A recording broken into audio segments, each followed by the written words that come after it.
नमस्कार साथियों। देखिए, हमारी जो लास्ट क्लास थी उसमें हमने ये जो कैजुअरिना ट्री जो है इसके बारे में, इसके जो राइटर हैं तोरू दत्त, उसके बारे में थोड़ा सा समझा था। और तोरू दत्त के साथ साथ ही हमने ये भी देखा था कि भाई किस तरीके से ये जो कैजुअरिना ट्री है इसमें किस तरीके से वर्ड्सवर्थ का अलूजन है, किस तरीके से मतलब इसमें कीट्सियन टच है, इन चीज़ों के बारे में देखा था। आज हम जो है अपनी पोएम के ऊपर आते हैं। देखो, पोएम को पढ़ने से पहले आपको मैं ये बता देता हूँ कि ये जो पोएम जो है 5 स्टैंजाज में डिवाइडेड है। और 5 स्टैंजा जो है उसमें हर जो स्टैंजा है उसमें 11 लाइन है। अभी हम इसके बारे में डिस्कस करेंगे। और ये पोएम जो है ओड की फॉर्म में है। ओड का मतलब होता है long lyric poem, generally in the form of an address, है ना। इनके बारे में डिस्कस करेंगे, लेकिन उससे पहले मैं आपको एक बात बता देता हूँ कि जैसे ये 5 स्टैंजाज में डिवाइडेड है। आप यदि इसके स्टेंजास में देखेंगे तो फर्स्ट स्टेंजा में जो है कैजुरिना ट्री जो है उसकी फिजिकलिटी और उसकी स्ट्रेंथ के बारे में बताया जाता है कि भाई पेड़ जो है वो किस तरीके से उसमें स्ट्रेंथ है, किस तरीके से उसकी फिजिकलिटी है, किस तरीके से वो जाइंट लाइक है। सेकंड जब स्टेंजा आप देखते हो तो उसमें नेचर का डेली रूटीन बताया जाता है और नेचर के बारे में बताया जाता है। बताया जाता है कि डेली रूटीन, डेली लाइफ क्या है और नेचर क्या है। उसके बाद थर्ड स्टेंजा में जो है नॉस्टैल्जी आता है, फिर स्पिरिचुअल बॉन्ड आता है, फिर इमॉर्टलिटी थ्रू पोइट्री आता है। उसके बारे में तो हम बात करेंगे। लेकिन मैंने आपको जो ऊपर ये पिक लगा रखी है इससे आपको बहुत सारी चीजें समझ में आएंगी। आपको गूगल वगैरह पे भी मिल जाएगा सब जगह। लेकिन आपको इससे एक थोड़ा सा आइडिया लगेगा कि इसमें उस ट्री का डिस्क्रिप्शन कैसे कर रहे हैं। ठीक है, देखो मैं आपको यहां से हम स्टार्ट करते हैं। ये आपके पास एक कैजुरिना ट्री का एक जो है पिक्चर बनी हुई है। अब देखो इसमें एक एक चीज को नोट कीजिए, सारी सारी वो चीजें जो है पोएम में आपको आएंगी। तो जो पोएम की स्टार्टिंग होती है, स्टार्टिंग इस तरीके से, लाइक आ ह्यूज पाइथन, ठीक है ना, वाइंडिंग राउंड एंड राउंड। वो ये कहता है कि भाई ये जो कैजुरिना ट्री है इसके चारों तरफ एक पाइथन, एक अजगर की तरह एक जो है बेल है वो लिपटी हुई है। तो आप देखिए यहाँ पे सारी चीजें जो भी आपको मैं पोएम में दी हुई हैं वो सारी सारी ये जो है ये क्रीपर, ये जो हमारा ये है। अब ये देखो कितना बड़ा पेड़ है और ये क्रीपर इसके चारों तरफ लिपटी हुई है। ठीक है, तो ये हो गई आपकी क्रीपर। अब क्रीपर जो है उसको उसको किसकी तरह कहा है? Like huge Python. ठीक है, उसके लिए क्या कहा है? Like huge Python. एक ह्यूज पाइथन की तरह क्रीपर किसकी तरह है? एक ह्यूज पाइथन की तरह है। ठीक है, एक बड़े से अजगर की तरह। ये चीज क्लियर होगी। अब देखिए, अब जब इसमें आगे जाते हैं तो ये जो पेड़ है इसमें आप देखो यहां पर जगह जगह पर ये स्क्रैचेस नजर आ रहे हैं। ठीक है ना, और ये स्क्रैचेस का कारण है कि ये जो पाइथन की तरह जो क्रीपर इसके चारों तरफ लिपटी हुई है, पेड़ जो ओल्ड है, तो इसमें क्रैक्स आ गए हैं। ठीक है ना, इसमें स्क्रैचेस आ गए हैं, इसमें जो स्कार आ गए, कट के मार्क्स आ गए हैं। ठीक है, ये सारी चीजें आपको इसमें देखेंगे, ऐसा कैसा आपको पोएम में भी मिलेगा। फाइन। फिर देखिए यदि आप आगे देखते हैं तो यहाँ पर ये इसका कैजुरिना ट्री है, इसी का ये जो पोइट में पोइटस जो है तोरूदत्त उसका डिस्क्रिप्शन कर रही है। अब हम यहाँ पर एक चीज देखें, देखो अब ये पेड़ है, अब पेड़ की ये टॉप ब्रांचेस हैं। अब ये टॉप ब्रांच पर आपका वो कहती है कि ग्रे बबून, देखा ना, स्टैचू लाइक सिटिंग, स्टैचू की तरह बिल्कुल सुबह सुबह का टाइम है। और ये जो बबून है, बबून का मतलब मंकी, ये जो ग्रे बबून जो है बैठा हुआ है, ग्रे बबून। अब जैसे ही आप इस ग्रे बबून की बात करोगे तो इसको, इसके लिए उसने कहा है कि स्टैचू लाइक सिचुएशन में खड़ा हुआ बैठा हुआ है, बिल्कुल स्टैचू की तरह। उसके बाद वो ये भी कहती है कि भाई ये ऊपर ही ऊपर की ब्रांचेस पे तो बबून बैठा हुआ है, हालांकि इसमें पिक्स में नहीं है, और नीचे की जो ब्रांचेस हैं उसमें इसके बच्चे, छोटे छोटे बंदर जो है मस्ती कर रहे हैं। ठीक है, देखो जो डिस्क्रिप्शन है वो आपके लिए बहुत इंपॉर्टेंट है, उस पर क्वेश्चन पूछे जा सकते हैं, और ये बहुत ही अच्छा इसका डिस्क्रिप्शन हो रहा है इसमें।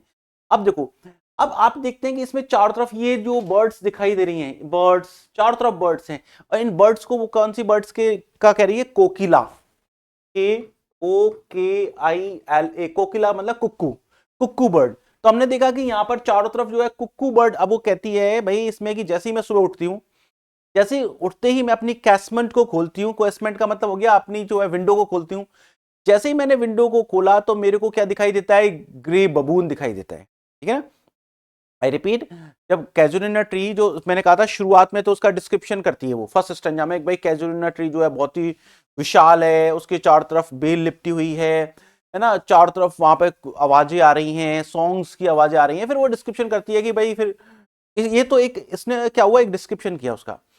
फिर वो डेली रूटीन बताती है, डेली नेचर का रूटीन बताती है। वो कहती है जैसे ही मैं वो याद करती है कि जैसे ही मैं खिड़की खोलती थी, ठीक है ना, जैसे ही मैंने खिड़की खोली तो मुझे क्या दिखाई देता है, ग्रे बबून दिखाई देता है।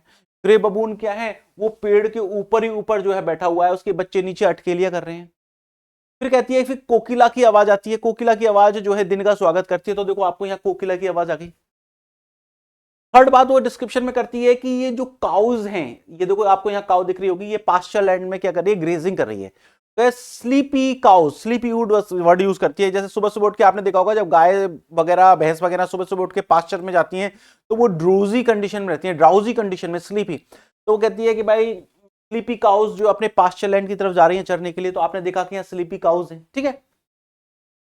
उसके बाद देखिए यहाँ पे डिस्क्रिप्शन में आप देखिए, ये पॉन्ड है, तालाब है, ठीक है ना। और ये कैजुरिना ट्री जो है, इस बहुत विशाल कैजुरिना ट्री है, तो इसकी छाया भी पड़ रही है यहाँ पे, शैडो।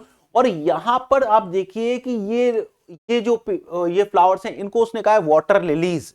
कौन से हैं ये, वाटर लिलीज, वाटर लिलीज। इस पॉन्ड में क्या उग रहे हैं, क्या ब्लूम कर रहे हैं, क्या ब्लॉसम कर रहे हैं, वाटर लिलीज। और वाटर लिलीज व्हाइट कलर के, स्नो लाइक, ऐसा लग रहा है जैसे बर्फ इकट्ठी हो रही है।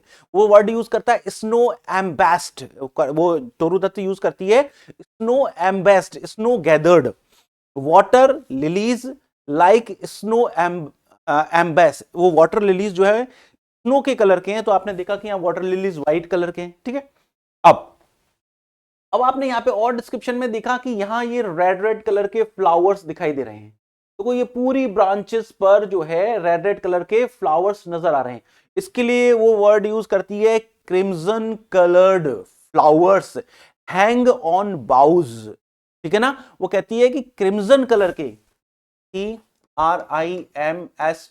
क्रिम्सन कलर्ड, ठीक है ना। Crimson clusters of flowers, flowers कैसे हैं, क्रिम्सन कलर के, क्रिम्सन मतलब रेड कलर के। तो देखो रेड कलर के जो फ्लावर्स हैं वो पूरी ब्रांचेस में जो है लगे हुए हैं। तो इससे आपको एक बार डिस्क्रिप्शन का पता लगा भाई क्या क्या इसमें हो रहा है। मैं एक बार इसको छोटा करके बताता हूं। देखो हम यहां पर देखें, अब ये पूरा आपको एक साथ ही पूरा डिस्क्रिप्शन नजर आएगा। आपने देखा कि भाई जैसे वो कैजुअल ट्री बताते हैं कि जैसे वो खिड़की से देखती है तो नेचर की लाइफ उसे डेली रूटीन नजर आता है। क्या आता है, सबसे पहले उसको देखती है कि बबून ऊपर ही ऊपर बैठा हुआ है, उसके बच्चे नीचे अटखेली कर रहे हैं। फिर वो देखती है कि कोकिलास जो हैं वो दिन का स्वागत करती हैं। फिर उसके बाद वो देखती है, पहले तो मैं ये बता रहा हूँ कि कौन कौन से जो क्रीचर्स की बात करती है, वो काउस की बात करती है, वाटर लिलीज की बात करती है कि वाटर लिलीज। इसके अलावा वो कहती है कि ब्रांचेस जो हैं उन पर ये क्रिम्सन कलर्स के फ्लावर्स हैं। वो कहती है कि ये जो पेड़ है ये बहुत ओल्ड है, इसमें स्क्रैचेस लग गए हैं, इंडेंटेड वर्ड यूज करती है वो, ठीक है ना, इंडेंटेड डीप विथ स्कार्स, ये वर्ड यूज करती है ना, वो हम पढ़ेंगे जब समझ लेंगे। उसके अलावा वो कहती है कि भाई ये जो सारा का सारा ये जो पेड़ है, इसके चारों तरफ कीपर जो है जा रही है। ये क्रीपर ऐसी है कि ये किसी भी पेड़ को नष्ट करने के लिए सफिशिएंट है, बट इस पेड़ कैजुरिना ट्री जो है बहुत ही ह्यूज है, बहुत ही स्ट्रॉन्ग है। उसकी फिजिकलिटी और स्ट्रेंथ के बारे में वो बताती है ना। तो ये सारा का सारा डिस्क्रिप्शन से आपको एक बार दिमाग में आइडिया हो गया होगा कि भाई हम इसमें क्या पढ़ने वाले हैं। इसकी जो पेड़ है उसकी छाया है, उसके नीचे वाटर लिलीज हैं, वाटर लिलीज व्हाइट कलर के हैं, है ना। तो इससे आपको एक बार पोएम के बारे में आइडिया लग गया होगा कि हम क्या पढ़ना जा रहे हैं, ठीक है। तो ये इसीलिए मैंने आपको पिक्चर दिखाया है, ठीक है। आप एक बार इस पिक्चर को देख लेंगे तो आपको पता लगेगा कि क्या क्या इसमें चीजें हैं, ठीक है। अब हम इसके बारे में थोड़ा सा पढ़ते हैं ना।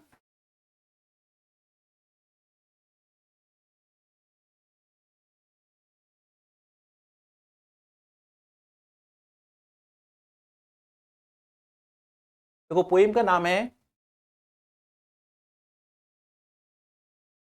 आवर कैजुरिना। सबसे पहले तो हमने कहा कि ये पोएम जो है 5 स्टैंजाज हैं, इसमें 5 स्टैंजा। कितने स्टैंजा है, 5 स्टैंजा, ठीक है। और हर स्टैंजा जो है उसमें 5 stanza of 11 lines each. Her stanza में कितनी लाइन है, 11 लाइन, ठीक है। 5 स्टैंजा है, हर स्टैंजा में हमारे 11 लाइन्स है। फिर दूसरी बात, इस पोएम का फॉर्म क्या है। इस पोएम का यदि हम फॉर्म की बात करें तो पोएम जो है, फॉर्म जो है वो है ओड। पोएम का फॉर्म क्या है, ओड। ओड किसे कहते हैं, ओड की 3-4 चीजें होती हैं जो हमें ध्यान रखना है। एक तो लॉन्ग लिरिक पोएम होती है, ठीक है। आपको जब मैंने बताया था तो ध्यान हो तो मैंने कहा कि तोरू दत्त का कंपैरिजन हमने शैली से भी किया था, तो शैली की कौन सी कैरेक्टरिस्टिक्स में पाया जाता है? लिरिसिज्म का, लिरिकल क्वालिटी का। ठीक है, तो इस पोएम में भी लिरिसिज्म है, लिरिकल क्वालिटी है। पोएम का फॉर्म जो है ओड है। ओड का मतलब क्या होता है? Long lyric. यदि हम शॉर्ट में कहें तो long lyric poem generally in the form of an address। ये एक लंबी पोएम होती है, लैंग्वेज एलिवेटेड होती है, ठीक है ना, एक्साल्टेड और एलिवेटेड लैंग्वेज स्टाइल होती है। लॉन्ग लिरिक होती है, लंबी होती है। गायन से आप देखो 55 लाइन्स है तो लंबी है, छोटी तो है नहीं कि भाई 14 लाइन्स की हो। फिर long lyric poem generally in the form of an address, सामान्यतः एड्रेस के फॉर्म में, संबोधन के फॉर्म में होती है। तो किसको एड्रेस करके लिखी गई है? कैजुरेना ट्री को संबोधित करके लिखी गई है। ठीक है, अब इसके 5 स्टेंजाज है, तो उन स्टेंजाज में क्या है एक बार हम समझ लें, फिर से हम आप जो फिर वर्ड फॉर वर्ड हम टेक्स्ट को पढ़ेंगे। देखो यदि इसकी फर्स्ट स्टेंजा की बात करें, स्टेंजा नंबर 1 में क्या बताया गया है?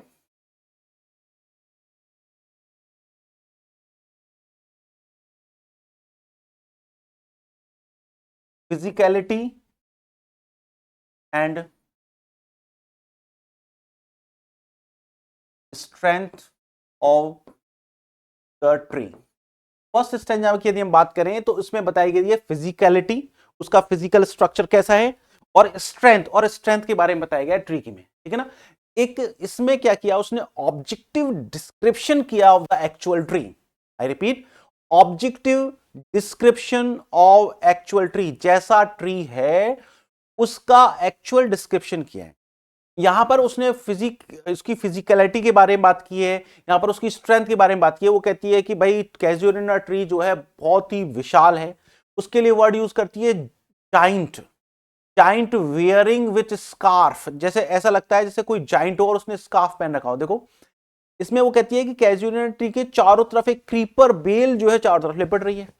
वो इस तरीके से जैसे कोई पाइथन हो। अब वो पाइथन जो करे इतना, वो जो क्रीपर है वो इतनी स्ट्रांग है कि किसी भी पेड़ को जिंदा नहीं रख सकती।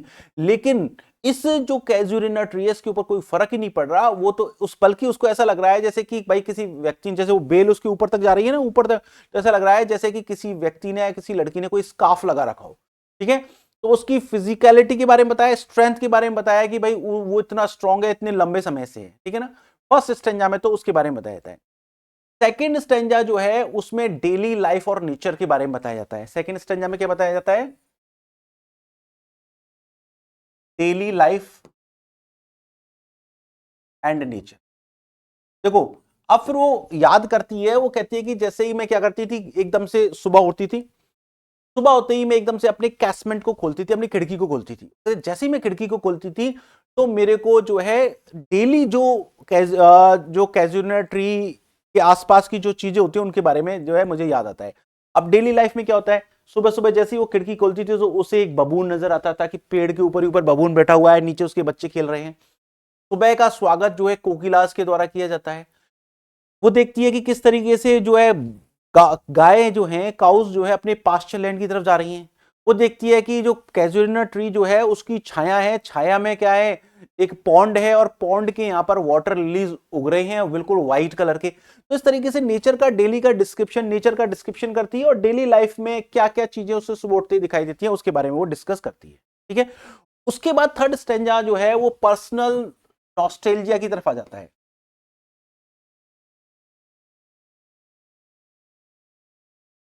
पर्सनल नॉस्टैल्जिया एंड सिबलिंग्स कह सकते हो। देखो सिबलिंग्स मैंने आपको बताया था, उसके दो ब्रदर सिस्टर अरु और अबजू। ठीक है ना, अरु उसकी जो है अरु जो है उसकी सिस्टर थी और अबजू उसका ब्रदर था। ठीक है, अब यहां पर थर्ड स्टेंजा में बताया था पर्सनल नॉस्टैल्जिया, NOSTALGIA। मैंने आपको कल भी बताया था नेक्स्ट लास्ट क्लास में कि नॉस्टैल्जिया का मतलब होता है कि आप क्या कर रहे हो? आप मेमोराइज कर रहे हो पास्ट को। आप एकांत में बैठे हो and this is a sad and pleasurable experience. एक सैड और प्लेजरेबल एक्सपीरियंस होता है जिसमें you are recalling the past. ठीक है ना, आप पास्ट को रिकॉल कर रहे हो, पास्ट को याद कर रहे हो, memories of the past when you are alone. ठीक है ना, you experience a sad and pleasurable experience at that time, this is called nostalgia. अब वो क्या करती है कि पास्ट के बारे में सोचती है, ठीक है ना, remembering the past, memorising the past, ये सब क्या कहलाता है, नॉस्टैल्जिया कहलाता है, ठीक है ना। अब यहां पर वो पर्सनल नॉस्टैल्जिया, वो अपने पास्ट के बारे में सोचती है, ठीक है ना। जब पास्ट के बारे में सोचती है तो वो कहती है कि भाई ये जो कैजुरिना ट्री तुम मेरे लिए इसलिए इंपॉर्टेंट नहीं हो कि भाई तुम पेड़ो और ये वो इसलिए कह रही है कि इसलिए इंपॉर्टेंट हो कि वी प्लेड अंडर यू, हम आपके नीचे खेले, मैं मेरे भाई बहन हम तेरे नीचे, तेरी छाया के नीचे खेले, इस गार्डन में खेले। तो वो नॉस्टैल्जिक हो जाती है और अपनी सिबलिंग्स के बारे में सोचने लग जाती है, ठीक है। Is it clear? First stanza में आपने देखा कि पेड़ जो है उसकी फिजिकलिटी और स्ट्रेंथ के बारे में बताया जाता है, तब उसके बारे में बताया जाता है किस तरीके से वो जो है जाइंट की तरह है, एक पाइथन जैसा क्रीपर उसके चारों तरफ लिपटा हुआ है, उसके ऊपर कोई फर्क नहीं पड़ रहा, बल्कि ऐसा लग रहा है जैसे कोई स्कार्फ लगाया हुआ है। फिर उसके बाद वो सेकंड स्टैंजा में वो कहती है जब मैं जैसी खिड़की खुलती थी तो मुझे क्या क्या चीजें दिखाई दिया जाता था, डेली रूटीन की, भाई बबून दिखाई दे रहा है, कोकिला गाय जाती हुई दिखाई दे रही है, वाटर लिलीज दिखाई दे रहे हैं, इसका डिस्क्रिप्शन होता है। थर्ड स्टैंजा में वो पर्सनल नॉस्टैल्जिया पास्ट के बारे में सोचती है और फिर कहती है कि भाई हम इस पेड़ के नीचे खेले थे, ये हमारे लिए बहुत ज्यादा इंपॉर्टेंट है, ठीक है। फोर्थ स्टैंजा जो है उसमें डिस्टेंस के बारे में बताया जाता है और स्पिरिचुअल बॉन्ड के बारे में बताया जाता है। Distance and spiritual bond, distance and spiritual bond. अब देखो ये डिस्टेंस और स्पिरिचुअल बॉन्ड का मतलब क्या है, आपको ध्यान हो तो मैंने लास्ट क्लास में भी बताया था, ठीक है ना। मैंने कहा था and waves gently kissed the classic शोर ऑफ फ्रांस एंड इटली, हमने बात की थी। And waves gently kissed the classic shores of France and Italy, ठीक है। हमने इसकी बात की थी कि वेव्स जो है बहुत क्लासिक शोर्स को टच कर रही हैं, ठीक है ना। तो आपने कहा था कि अब इस वक्त जो है पोइटिस जो है फ्रांस में है या इटली में है, लेकिन जैसे ही वो ये देखती है कि भाई किस तरीके से वेव्स टच कर रही हैं, आवाजें आ रही हैं लहरों की, तो वहां की जो भी नेचर के बारे में देखती है तो उस नेचर से उसको क्या है, जो कैजुरिना ट्री से जो साउंड आती थी उनकी याद आ जाती है। इसका मतलब इन इस नेचर की इस चीजों में और उस नेचर की चीजों में एक स्पिरिचुअल बॉन्ड जो है वो क्रिएट कर लेती है, ठीक है। तो क्या होता है इसमें, डिस्टेंस, डिस्टेंस का मतलब she is not in India, she is France और इन इटली, ठीक है ना। But while seeing the another sounds of nature, another scenes of nature, she memorize or she find that there is a spiritual connection between this and that. It means this these waves and that the sound created by the created by casuarina tree. उसको ऐसा लगता है कि कैजुरिना tree की जो आवाजें आती हैं वहां पर ऐसे ऐसे सॉन्ग्स होते हैं, यहाँ पर जैसे पक्षियों की आवाज, इनकी आवाजें आती हैं, उनमें और इसमें कोई ना कोई, इस यहाँ की नेचर की चीजों में कोई ना कोई स्पिरिचुअल कनेक्शन है। तो स्पिरिचुअल कनेक्शन की बात करती है while she is in a foreign land, जबकि वो किस में है, फॉरेन लैंड में। तो फोर्थ स्टैंजा में किसकी बात की जाती है, डिस्टेंस एंड स्पिरिचुअल बॉन्ड की बात की जाती है। और फिफ्थ स्टैंजा जो है, फिफ्थ स्टैंजा जो है उसमें बताया जाता है इमॉर्टलिटी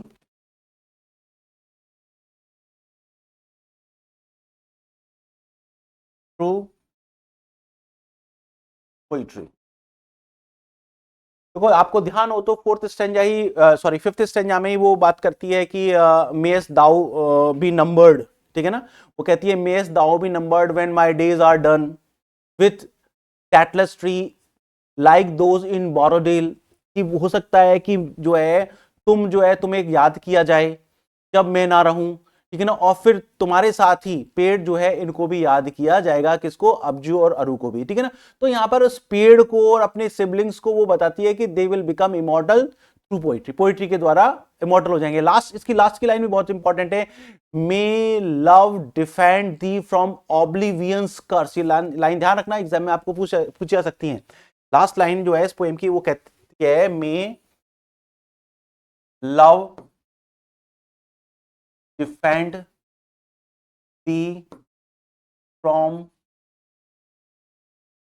ऑब्लिवियंस कर्स। देखो क्या होता है, समय होता है, समय के साथ सब चीजों को भूलते चले जाते हैं, ठीक है ना। ऑब्लिवियन मतलब फॉरगेटफुलनेस, भूलना। तो समय के साथ हर चीज को बुलाया जाता है, तो एक तरीके से श्राप ही हमारे ऊपर कि भाई समय के साथ हमें बुला दिया जाएगा।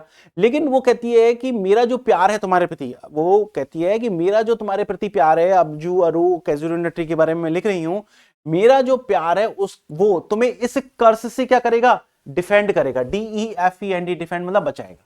मेरा प्यार कैसे है कि मेरा प्यार है तुमसे, that's why I am writing about you, मेरा प्यार है इसलिए मैं तुम्हारे बारे में लिख रही हूं। मेरी poem, my poetry will become immortal and through my poetry you will also become immortal.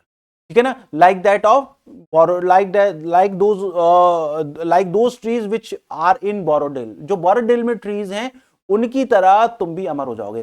तो फिफ्थ स्टैंजा में क्या बताया जाता है, फिफ्थ स्टैंजा में बताया जाता है इमॉर्टलिटी थ्रू पोएट्री की लाइन है कि मे लव, मेरा प्यार ऐसा करे, काश मेरा प्यार जो है तुम्हें डिफेंड कर दे, तुम्हारी रक्षा करे, किससे, ऑब्लिवियन कर्स। ठीक है ना, भूल जाने वाला जो श्राप है ना, जो लोग समय के साथ चीजों को भूल जाते हैं, उस श्राप से मेरा प्यार तुम्हें क्या करे, रक्षा करे तुम्हारी। Is it clear? एक बार मैं फिर से जल्दी से बता देता हूं आपको कि आपके इस पोएम में 5 स्टेंजाज हैं। 5 स्टेंजाज के फर्स्ट स्टेंजा में बताया जाता है उस पेड़ की स्ट्रेंथ और फिजिकलिटी के बारे में। सेकंड में बताया जाता है कि भाई कैजुअल ट्री और उस गार्डन में डेली का क्या नेचर का रूटीन है। थर्ड में पर्सनल नॉस्टैल्जिया एंड सिबलिंग्स, वो याद करती है कि भाई ये पेड़ मेरे लिए इसलिए इंपॉर्टेंट नहीं है, ठीक है ना, I am not impressed by the magnificence of this tree, but another reason is behind it that we played under it. इसका दूसरा रीजन ये है कि हम इसके नीचे खेले हैं। फिर उसके बाद वो डिस्टेंस एंड स्पिरिचुअल बॉन्ड की बात करती है कि यहाँ पर फ्रांस और इटली में भी मेरा जो है एक स्पिरिचुअल बॉन्ड है उससे। और after that in the last stanza immortality through poetry, वो ये बताती है कि इस पोइट्री जो है के द्वारा क्या है, इस पेड़ को और अबजू और अरु को इमॉर्टलिटी मिल जाए। This is about the poem. ठीक है ना, अब हम इसके टेक्स्ट के बारे में पढ़ते हैं एक एक वर्ड को कि क्या है ना। देखिए, ये मैंने आपको ये बता ही दिया, आपको इसका डिस्क्रिप्शन, अब आपको जो भी ये चीजें बताई हैं सारी सारी टेक्स्ट में एज इट इज आएंगी।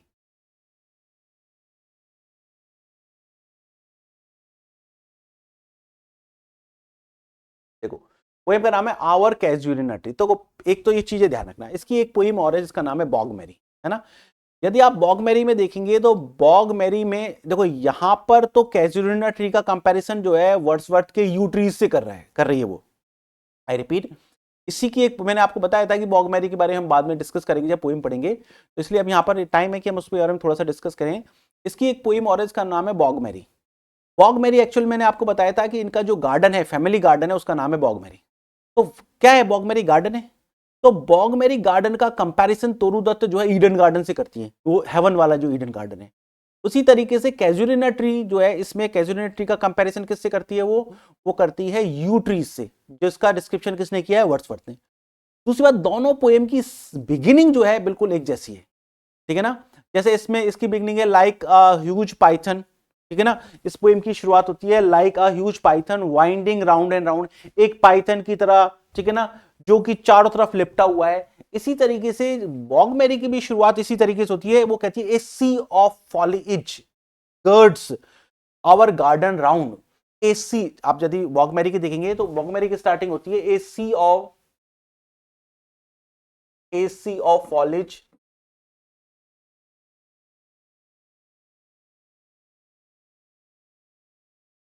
गर्ड्स आवर गार्डन राउंड, इस तरीके से जो है उसकी शुरुआत होती है। ये सी ऑफ फॉलेज शुरुआती मेटाफर से होती है, फॉलेज का मतलब पत्तियां, पत्तियों का समुद्र, इसका मतलब पत्ती, बहुत सारी पत्तियां, ठीक है ना, लिपटी हुई है हमारे गार्डन के चारों तरफ। हमारे गार्डन के चारों तरफ बहुत सारी जो है पत्तियां लिपटी हुई हैं। ठीक है, इसी तरीके से देखो इस पोएम की स्टार्ट होती है like a huge Python winding round and round, एक बड़े से पाइथन की तरह, वाइंडिंग का मतलब वही होता है चारों तरफ लिपटे होना, ठीक है ना, चारों तरफ लिपट रही है, जैसे ह्यूज पाइथन जो है के समान एक बेल जो है पेड़ के चारों तरफ लिपट रही है। उसकी शुरुआत ऐसे होती है कि गार्डन के चारों तरफ जो है पत्तियां लिपटी हुई हैं। तो देखो ध्यान रखना, दोनों में कंपैरिजन ये है कि भाई दोनों की बिगिनिंग सेम है, और वो सारी चीज तो है कि सेंसियसनेस भी है, किड्सियन टच भी है, वो सब तो है ही। इसके अलावा दोनों की बिगिनिंग एक जैसी है। उसमें जो है बॉग मैरी का कंपैरिजन गार्डन ईडन गार्डन से करती है वो, और इसमें जो है यहाँ पर कैजुअल ट्री की कंपैरिजन जो है किससे करती है, वर्ड्सवर्थ के यू ट्रीज से, जो कहां पर पाए जाते हैं, जो किस जगह पर डिस्क्रिप्शन किया उसने, बोरोडेल में। ठीक है, अब हम इस पोएम को पढ़ते हैं। देखो, अब आपको पता लग गया पोएम की शुरुआत ही किससे हो गई, सिमिली से हो गई, लाइक अ ह्यूज पाइथन, एक ह्यूज ह्यूज का मतलब बहुत विशाल, बड़ा, ठीक है ना, मैग्निफिशेंट। एक लाइक अ ह्यूज पाइथन, एक बड़े से पाइथन की तरह, पाइथन होता है अजगर, एक बड़े से अजगर की तरह, वाइंडिंग राउंड एंड राउंड। देखो वाइंडिंग, WIND, ध्यान रखना ये वर्ड भी बहुत इंपॉर्टेंट है। WIND, वाइंड, वाइंड का मतलब होता है रैप, लिपटे हुए होना, चार तरफ लिपटना, ठीक है ना। इसकी सेकंड फॉर्म होती है WOUND, थर्ड फॉर्म भी होती है WOUND, और इसका प्रोनाउंसिएशन होता है वाउंड। वाइंड, इसका प्रोनाउंसिएशन होता है वाइंड। तो वाइंड, वाउंड, वाउंड, ठीक है, इज इट क्लियर? इसका मतलब होता है लिपटना।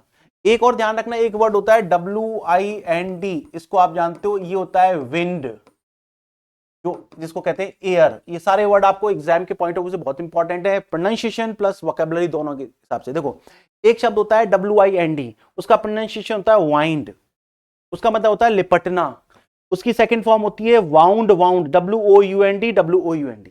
एक शब्द होता है WIND, इसका प्रोनाउंसिएशन होता है विंड, ये इसका मतलब होता है एयर, ये नाउन है इसलिए इसकी सेकंड थर्ड फॉर्म होगी नहीं, ठीक है ना। फिर एक ऑलरेडी वर्ड होता है जिसका वो होता है WOUND, और ये जो नाउन की तरह भी यूज होता है और वर्ब की तरह भी यूज होता है, और इसका प्रोनाउंसिएशन होता है वूंड, जिसे कहते हैं जख्म, इंजरी, है ना, इंजरी, जख्म। तो ये सारे शब्द आपको ध्यान रखने एग्जाम के लिए बहुत इंपॉर्टेंट है, आपको वोकैबुलरी के पर्पस से पूछे जाने की बहुत पॉसिबिलिटी। आई रिपीट, मैंने कहा एक शब्द होता है WIND, वो वर्ब होता है, उसको प्रोनाउंस करते हैं वाइंड, उसका मतलब होता है लिपटना। उसकी सेकंड फॉर्म होती है WOUND, उसका प्रोनाउंसिएशन होता है वाउंड, वाउंड, ठीक है। एक शब्द और होता है WIND, वो एज अ नाउन मतलब हवा, उसको बोलते हैं विंड। फिर एक शब्द होता है WOUND, उसका मतलब होता है जख्म या चोट, वो नाउन की तरह भी यूज होता है, वर्ब की तरह भी यूज होता है, उसका प्रोनाउंसिएशन होता है वूंड, ठीक है ना। अब यदि वर्ब की तरह यूज होगा तो उसकी सेकंड थर्ड फॉर्म बनेगी, सेकंड थर्ड फॉर्म बनेगी तो क्या हो जाएगा, wounded, wounded. Is it clear? तो सारी चीजें ध्यान रखनी है ना, इससे रिलेटेड मैं टेस्ट में क्वेश्चन भी दूंगा बाद में, है ना, जब आपको ग्रामेटिकल और जो वोकैबुलरी वाला पोर्शन होगा, है ना, वहां मैं देखूंगा कितना ध्यान रहा है। मैं इसीलिए कह रहा हूं आपको जो भी वोकैबुलरी सब यहीं से क्लियर हो जाएगी, जितना भी आप टेक्स्ट पढ़ोगे ना, इससे ही सारी वोकैबुलरी क्लियर हो जाएगी। अलग से दूंगा उसको पढ़ लेना, बाकी की आपका मेन काम यहां हो जाएगा वोकैबुलरी का, है ना, 80% तक काम हो जाएगा आपका, है ना। फिर आप देखो, लाइक अ ह्यूज पाइथन, एक विशाल से पाइथन की तरह, winding round and round, winding मतलब रैप, WRAP, रैप, लिपटे हुए होना, राउंड एंड राउंड, चारों तरफ लिपटा हुआ है, ठीक है ना। एक बड़े से पाइथन की तरह चारों तरफ लिपटा हुआ है, द रगेड ट्रंक। देखो रगेड का मतलब होता है रफ, खुरदरा, ROUGH, रफ। एक बड़े से पाइथन की तरह एक जो है खुरदरे से तने के चारों तरफ लिपटा हुआ है, ठीक है ना। और लिपटा हुआ होकर कहां तक लिपटा हुआ है, up to its very summit, इसके ठीक हाईएस्ट पॉइंट तक। समिट का मतलब होता है at the highest point, summit मतलब at the HIGHEST, highest point, at the highest point, सबसे ऊंचाई तक। देखो आपने देखा, मैंने बताया था आपको, वो जो लिपटी हुई क्रीपर्स कहां तक आ रही है, ऊपर तक जा रही है। देखो लाइक अ ह्यूज पाइथन, एक बड़े से पाइथन की तरह वाइंडिंग राउंड एंड राउंड, लिपटा हुआ है, एक बड़े से पाइथन की तरह लिपटा हुआ है।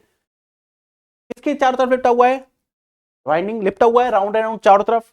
किसके चारों तरफ लिपटा हुआ है, रगेड ट्रम्प, किसके, उस रफ से, खुरदरे से तने के चारों तरफ, ठीक है। और लिपट के कहां तक जा रहा है, up to its very summit, ऊंचाई तक जा रहा है, ठीक है ना। नियर द स्टार्स, बिल्कुल स्टार्स के पास, आसमान के पास तक। अब देखो आसमान के, तारों के पास, बिल्कुल तारों के पास का मतलब बहुत ऊंचाई पर, लेकिन तारों के पास तो नहीं होगा एक्चुअल में। तो किसका यूज हो रहा है, हाइपरबली का यूज हो रहा है। तो यहां किसका यूज हो रहा है, हाइपरबली का यूज हो गया, हाइपरबली।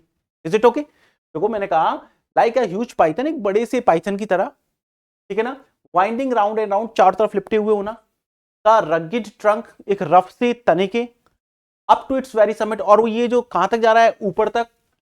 एक क्रीपर क्लाइंब्स, अब यहां पता लगा है कि किसकी बात कर रहा है, एक बेल चढ़ रही है। देखो यहां से यहां तक तो वो कह रहा है, अभी तक कहा नहीं कि कौन चढ़ रहा है, कौन ऐसा हो रहा है। यहां आपको पता लगा एक क्रीपर, एक बेल क्लाइंब मतलब ऊपर चढ़ रही है, ठीक है। तो आपको समझ में आ गया यहां पे, एक क्रीपर क्लाइंब, एक क्रीपर चढ़ रही है किसकी तरह, लाइक अ ह्यूज पाइथन, एक बड़े से पाइथन की तरह, वाइंडिंग राउंड एंड राउंड, चारों तरफ लिपटी हुई है। किसके लिपटी हुई है, around a rough trunk of the casuarina tree, casuarina tree के रफ से तने के चारों तरफ लिपटी हुई है, और लिपट कर, ठीक है ना, कहां तक जा रही है, up to its very summit, वो जा रही है बिल्कुल हाईएस्ट पॉइंट तक, ठीक है ना, और हाईएस्ट पॉइंट तक कहां तक, तारों तक। अभी तारों तक यानी आसमान तक, ये क्या कर दिया, एग्जैजरेशन कर दिया, और एग्जैजरेशन कर दिया तो कौन सी लिटरेरी डिवाइस यूज कर रहे हैं हम, हाइपरबोली का यूज कर रहे हैं, ठीक है, इज इट क्लियर। अब देखो यहां पर मैंने बीच में ये फ्रेज छोड़ दी, क्यों छोड़ दी, क्योंकि अब यहां पर ये जो है इस ट्रंक के बारे में बता रहे हैं।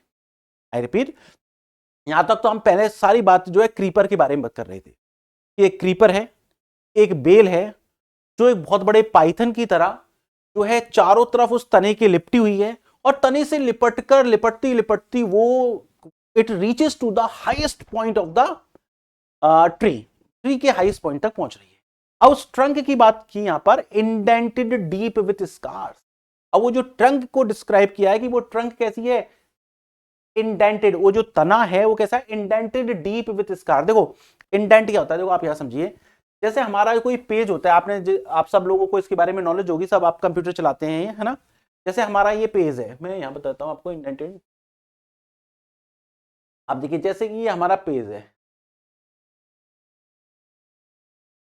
अब जस्ट फॉर एग्जांपल मैं यहीं से लिख रहा हूं, है ना, लेकिन कंप्यूटर में आप क्या करते हो कि स्पेस दे देते हो, जैसे आप पैराग्राफ चेंज करते हो तो आप स्पेस दे देते हो। जैसे आपने मान लो जस्ट फॉर एग्जांपल आपने यहां से लिखना स्टार्ट किया, तो आप लिख रहे हो, फिर आपको ये इस जगह मान लो, मैं ये मान रहा हूं यहां आपको एक स्पेस देना है, तो उसको बोलते हैं इंडेंट करना। तो जैसे आप स्पेस देते हो, आप मान लो आपको अगला जो पैराग्राफ है वो यहां पर स्पेस दे देना है, फिर यहां से यहां तक स्पेस ही देके रखना है, इतनी जगह आपने लिखा नहीं, यहां इतना स्पेस दे दिया, मतलब और आगे बाकी के वर्ड्स आपके यहां से लिखे जाएंगे, तो इतना क्या कर दिया आपने, इंडेंट कर दिया, ठीक है, ये इंडेंट हो गया। इज इट क्लियर, इसे कहते हैं इंडेंट करना, इज इट क्लियर। और यदि पेड़ की किसी सरफेस की इंडेंट की बात करें, तो पेज का हो गया जो आप फेमिलियर हो। यदि किसी सरफेस, किसी सतह को इंडेंट करने का मतलब होता है इसको स्क्रैच करना। देखो जैसे आपने देखा होगा, जैसे मान लो ये पेड़ है, अब पेड़ जो है मान लो यहां से स्क्रैच हो गया थोड़ा सा, आपने देखा होगा पेड़ की छाल निकल जाती है, तो ये ऐसे यहां से स्क्रैच हो गया, तो जहां से थोड़ा सा पतला हो जाता है ना पेड़ की, तो ये स्क्रैच हो गया यहाँ पे। इंडेंट में भी ऐसा ही होता है, आप पेज में जब थोड़ा इंडेंट दे देते हो तो वो वाला पैराग्राफ जो है वो लाइन थोड़ी सी क्या हो जाती है, आगे की तरफ खिसक जाती है ना। तो पेड़ में क्या होता है, इंडेंट का मतलब हो गया स्क्रैच। आपने देखा ना खाल जो है उसकी बार्क जो है निकल जाती है ना, ऐसा लग रहा है जैसे इंडेंट दिया हुआ है, इंडेंट किया हुआ है, जैसे कंप्यूटर में इंडेंट कर देते हैं ना, जैसे लाइन का एक स्पेस दे देते हैं, ठीक है। तो सरफेस के लिए इंडेंट वर्ड का मतलब क्या होता है, स्क्रैच, क्या होता है, SCRATCH, स्क्रैच, ठीक है, फाइन। फिर उसमें उसमें वर्ड यूज किया है इंडेंट, अब समझ में आ गया इंडेंट का मतलब। अब मैं यहां पे आ जाता हूं, देखो इंडेंटेड डीप, अब इंडेंट भी कैसा हो रहा है, गहराई तक, जैसे देखो ज्यादा गहरा हो गया, ठीक है ना। विथ स्कार्स, स्कार्स का मतलब था कट मार्क्स, कट के निशान।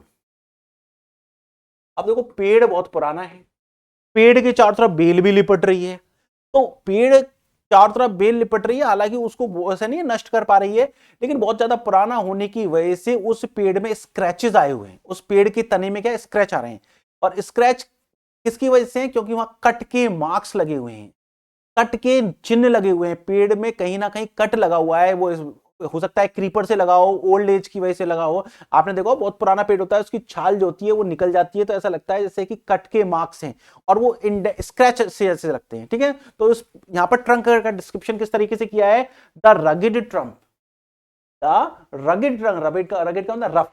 अब देखो यदि बहुत पुराना है, उसमें निशान लग रहे हैं, तो स्मूथ तो होगी नहीं, तो ट्रंक कैसी होगी, the rugged trunk indented deep with scar. और ट्रंक के बारे में कह रहा है कि वो ट्रंक जो तना है उसका, पेड़ का, वो इंडेंटेड डीप, इंडेंटेड का मतलब स्क्रैच लगे हुए हैं, उसमें स्क्रैच लगे हुए हैं, किसकी वजह से, उन कट के मार्क्स की वजह से, उस कट के निशान की वजह से उस तने में स्क्रैच लगे हुए हैं, ठीक है। तो ये तने की बात थी, इसलिए मैंने बीच में ड्रॉप कर दी, आई रिपीट।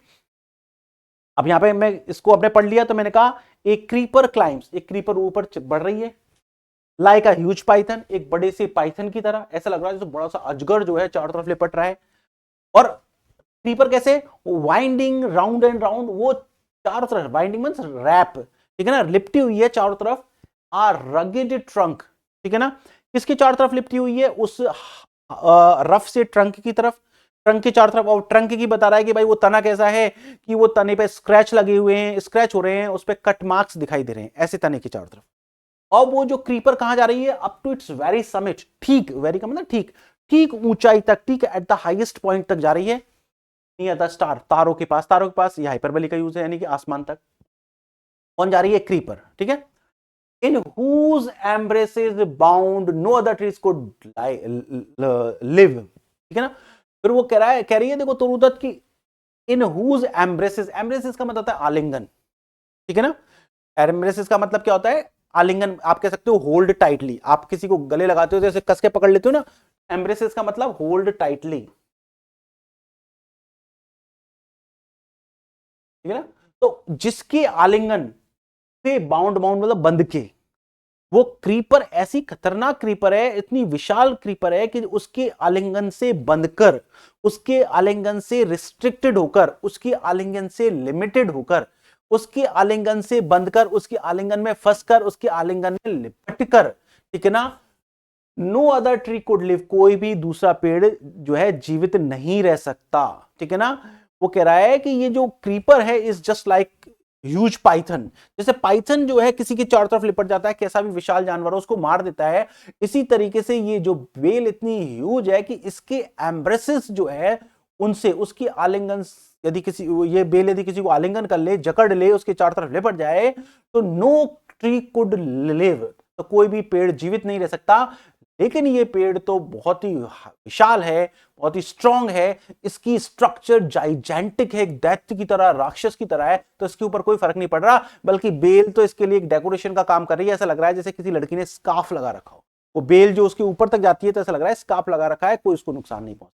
तो देखो, आपने देखा, हमने कहा फर्स्ट स्टेंजा में क्या था, स्त्री की फिजिकलिटी और उसकी स्ट्रेंथ के बारे में बात की जाती है ना। तो देखो, इन हुज एम्ब्रेसेस, जिसकी आलिंगन से लिमिटेड होकर, बंधकर, no other trees could live, कोई भी पेड़ जो है जीवित नहीं रह सकता, ठीक है ना। देखो अब ये बात आपको ध्यान रखना है, हम इस पर ज्यादा फोकस करने की जरूरत नहीं, आप सीख गए होंगे। जैसे क्रीपर, क्लाइम, तो अलिट्रेशन का यूज हो रहा है ना, लिख देता हूं। यदि मैं कभी नहीं भी बताऊं तो आपको ध्यान रखना ही है ना, क्योंकि जहां पर भी कॉन्सोनेंट साउंड्स का रेपिटेशन है तो वो अलिट्रेशन है ना। तो बट देखो, a creeper climbs in whose embraces bound, जिसके की आलिंगन से बंधकर, no other tree could live, कोई भी दूसरा पेड़ तो जीवित भी नहीं रह सकता। बट लेकिन, गैलेंटली, गैलेंटली मतलब in a brave manner, in a brave manner, लेकिन बड़े बहादुरी पूर्वक तरीके से, the giant wears the scarf, लेकिन बड़े बहादुरी तरीके से, जायंट, जायंट मतलब राक्षस, ठीक है ना। इसका मतलब ये जो पेड़ है, दिस ट्री इज जाइजेंटिक, राक्षसी पेड़ है, बहुत विशाल। यहां राक्षसी का मतलब magnificent and very strong and huge and wide, ठीक है ना, फुल ऑफ ग्रैंडर। तो लेकिन ये जो जाइंट जो है, इसने तो ऐसा लग रहा है जैसे कोई क्या पहन रखा हो, वेयर्स स्कार्फ, जैसे कोई स्कार्फ पहन रखा हो, ठीक है ना। अब यहां पर creepers are compare to scarf, creepers की कंपैरिजन किससे किया जाता है? स्कार्फ से। जो बेल है वो पेड़ के ऊपर जा रही है, तो उसकी कंपैरिजन किससे किया है? जैसे कोई लड़की ने स्कार्फ लगा रखा है, तो क्रीपर का कंपैरिजन किससे? स्कार्फ से। तो कौन सी लिटरेरी टर्म यूज हो गई? लाइक और एज का प्रयोग हो नहीं रहा, तो मेटाफर। आपको ध्यान रखना है, मैं लिख देता हूं, the creepers are compared to the scarf. यहां कौन सा हो गया? मेटाफर। कौन सी लिटरेरी टर्म यूज हो गई? मेटाफर, ठीक है ना। तो और पेड़ का कंपैरिजन किससे किया गया? जाइंट से, कोई राक्षस से, तो ये भी मेटाफर हो गया, ठीक है ना। तो द जाइंट, जाइंट मतलब राक्षस, ठीक है ना, बहुत विशाल है, मैग्निफिसेंट है, इसलिए इसको, तो वो ये जाइजेंटिक ट्री जो है उसने क्या कर रखा? वेयर्स, वेयर्स का मतलब पहने हुए होना, द स्कार्फ, स्कार्फ पहना हुआ, ऐसा लग रहा है एज इफ अ गर्ल, ठीक है ना। This creeper looks like as if it were a scarf of a girl, if as if a girl were wearing a scarf, ऐसा लग रहा है जैसे किसी लड़की ने कोई स्कार्फ पहन रखा हो। Is it clear? And flowers are hung, अब देखो मैंने आपको बताया था, वो लाल लाल से फूल बताए थे मैंने आपको, क्रिम्सन कलर से ना, जब उसमें, जब हमने उसकी पिक्चर देखी थी, एंड फ्लावर्स आर हंग, और जो फ्लावर्स हैं आर हंग, देखो हंग का मतलब होता है लटकना, अटैच होना किसी से, ठीक है ना। तो एक ये भी चीज ध्यान रखनी है आपको, देखो एक होता है HANG हैंग, फिर होता है HUNG हंग, फिर होता है HUNG हंग, और एक होता है HANGED, उसकी थर्ड फॉर्म होती है HANGED, और ये फ्रीक्वेंटली एग्जाम में आया हुआ है, मैं बार बार बताता भी हूं। हैंग जो है उसका मतलब है कि किसी कपड़े को, किसी चीज को, शर्ट को किसी खूंटी पर लटकाना, किसी को किसी चीज से अटैच करना, पेड़ की शाखा पर जैसे फूल लटक रहे हैं तो वो हैंग, किसी चीज पर लटकना। और यदि उसकी सेकंड और थर्ड फॉर्म होती है हैंग, हंग और हंग।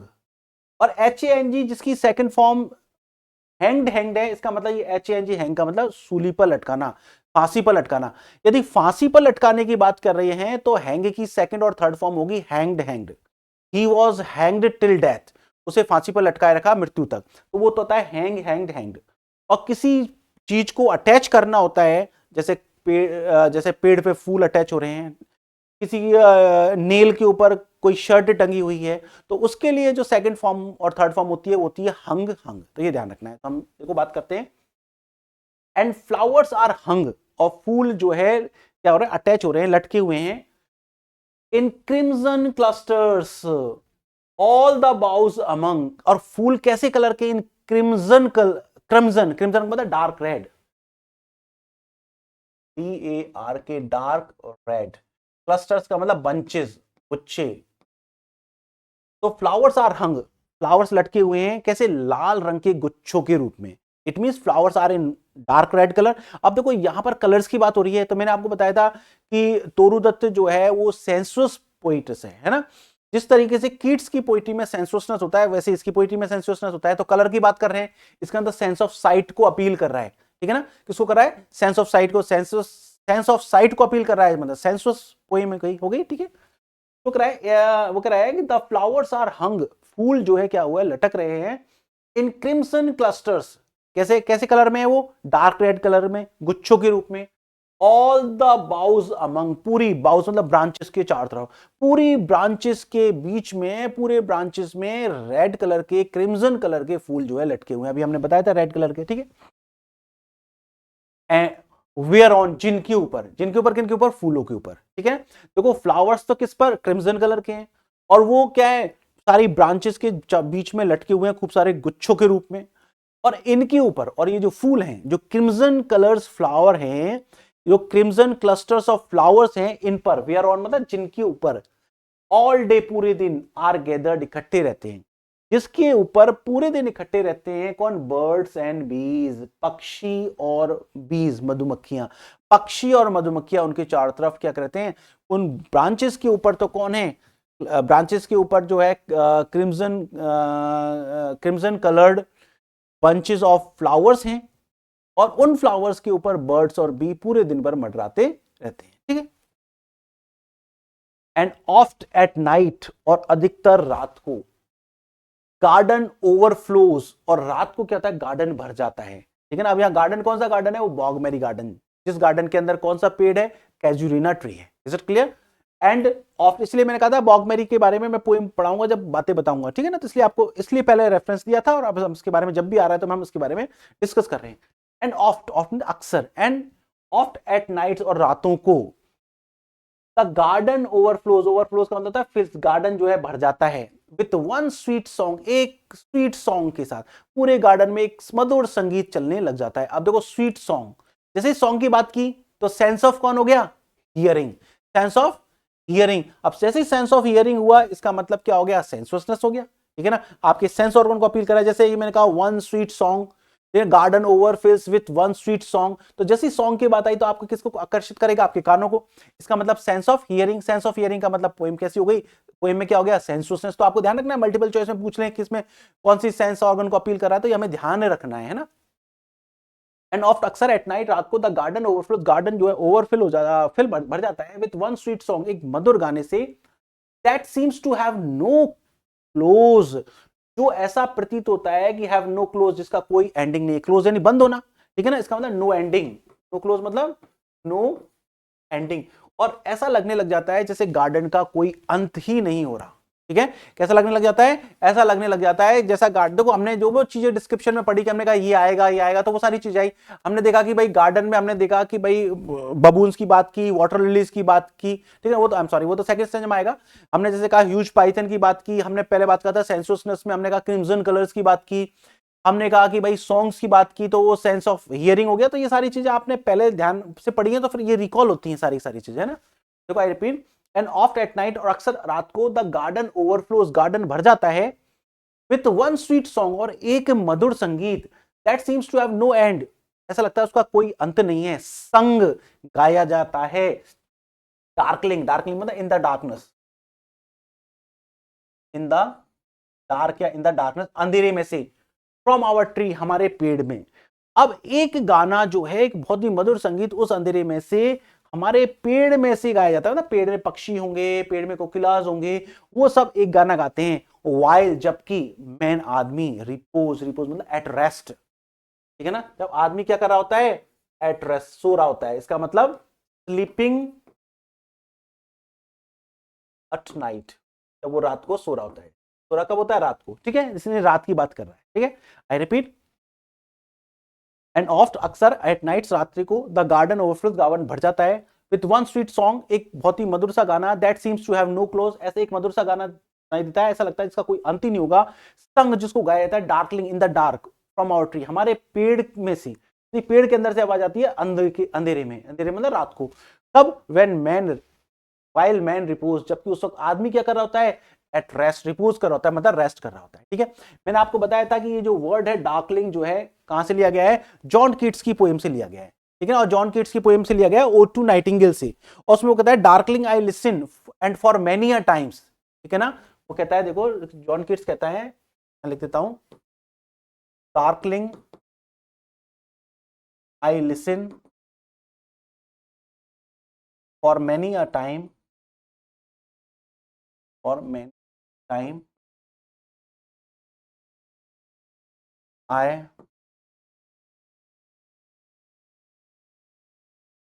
half लाइन बता देता हूँ, I have been half in love with easeful death, I have been half in love with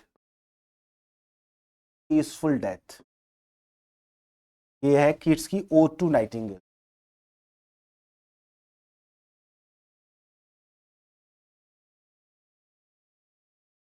kits की ओ टू नाइटिंगेल पोएम से ये वर्ड लिया गया है डार्कलिंग। वहां पर किट्स कहता है कि darkling I listen for many times, अंधकार में, रात के टाइम में भी कई बार सुनता हूँ, ठीक है ना, नाइटिंगेल की आवाज सुनता हूँ, और नाइटिंगेल की आवाज में मुझे ऐसा लगता है कि जैसे मैं जो है, I have been half in love with easeful death, उस वक्त मुझे ईजफुल डेथ से लव हो जाता है। इसका मतलब वो चाहता है कि मैं इसी आवाज में बिल्कुल मंत्रमुग्ध हूं, अनकॉन्शियस होकर मर जाऊं, ठीक है ना, मतलब वो, उसको पता है मैं मरूंगा, लेकिन वो पेन नहीं चाहता, ठीक है ना। तो बात हमारी वो, हम ओ टू नाइटिंगेल की अलग बात है, हम तो ये जानना चाह रहे हैं कि भाई ये, इसका कंपैरिजन कीट्स से करते हैं। हम कहते हैं कि भाई इसको तोरू दत्त जो है उसको कीट्स बोलते हैं, ठीक है ना, इंडो इंग्लिश लिटरेचर का कीट्स बोलते हैं। तो देखो कई सारी चीजें हैं, अब जैसे डार्कलिंग वर्ड जो है ओ टू नाइटिंगेल से उसने लिया है, ठीक है। तो फिर देखो यहां पर वो इसी तरीके की जो वर्ड्स यूज कर रहा है कि darkling I listen for many a times, I have been half in love with easeful death, ये किसमें है? कीट्स की ओ टू नाइटिंगेल से लिया गया है, ठीक है। तो देखो यहां पर मैंने कहा, sung darkling from our tree while man repose, is it clear?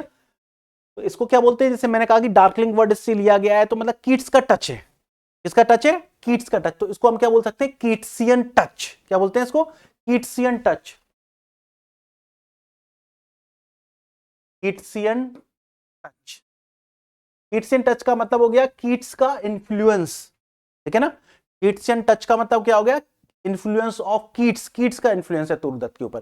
जैसे ही आपने कहा कि ये जो लाइन है कि darkling from our tree while man at repose, तो ये डार्कलिंग वर्ड है कीट्स की ओ टू नाइटिंगेल से लिया गया है, यानी कीट्स से इन्फ्लुएंस होकर ये वर्ड वहां से बोरो किया गया है। तो आप इसको क्या टर्म यूज करते हैं इसके लिए? कीट्सियन टच, KEATSIAN, कीट्सियन टच, ठीक है। तो ये आपके किस के बारे में? फर्स्ट स्टैंजा के बारे में, ठीक है। मैं आपको एक बार जल्दी से इसको बता देता हूँ, फटाफट से एक बार रीडिंग लगा देता हूँ। जैसे बच्चों की डिमांड रहती है, सर एक बार पढ़ाने के बाद आप इसको हिंदी में ट्रांसलेट कर दिया करो। तो वैसे देखो, वो पेड़ की बात कर रहा है, पेड़ में वो कह रहा है कि एक क्रीपर जो है ऊपर चढ़ रही है, ठीक है ना, लाइक अ ह्यूज पाइथन, एक बड़े से अजगर की तरह, वाइंडिंग राउंड एंड राउंड, और उसने उसको चारों तरफ से लिपटी हुई है, किसके लिपटी हुई है, रगड ट्रंक, उस रफ से तने के चारों तरफ। और तने की विशेषता बता रहा है कि तना कैसा है, इंडेंटेड, उस पर स्क्रैच लगे हुए हैं गहराई तक, विथ स्कार्स, स्कार, स्कार का मतलब कट मार्क्स, वो जो है उस कट के निशान की वजह से उसमें क्या लगा हुआ है, स्क्रैचेस लगे हुए हैं।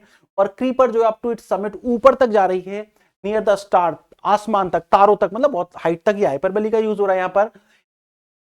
एक क्रीपर क्लाइम्स, क्रीपर ऊपर चढ़ रही, इन हुज एम्ब्रेसेस बाउंड, जिसकी आलिंगन, जो वो जो कसके क्रीपर ने पेड़ को पकड़ रखा है, उसका जो आलिंगन से बंद कर, no other tree could live, कोई भी पेड़ जीवित नहीं रह सकता, बट गैलेंटली, लेकिन बड़े बहादुरी पूर्वक, the giant wears a scarf, उस ये जो जाइजेंटिक ट्री है हमारा कैजुना ट्री, उसका तो ऐसा लग रहा है जैसे कि उसने कोई स्कार्फ लगा रखा है, ठीक है ना, तो यहाँ पे जाइंट में भी मेटाफर है और स्कार्फ में भी मेटाफर है।